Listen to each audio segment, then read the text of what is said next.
টমি, টমি,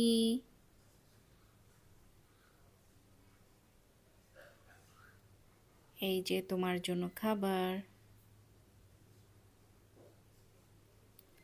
তো সবাইকে জানাই টমির পক্ষ থেকে ঈদ মোবারক।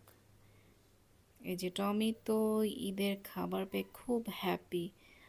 ওর লেজ নাড়ানো দেখেই বোঝা যাচ্ছে ও আসলে খুবই হ্যাপি মুডে চলে এসেছে।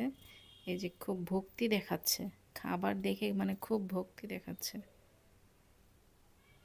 থাক থাক, আর খেলা করতে হবে না।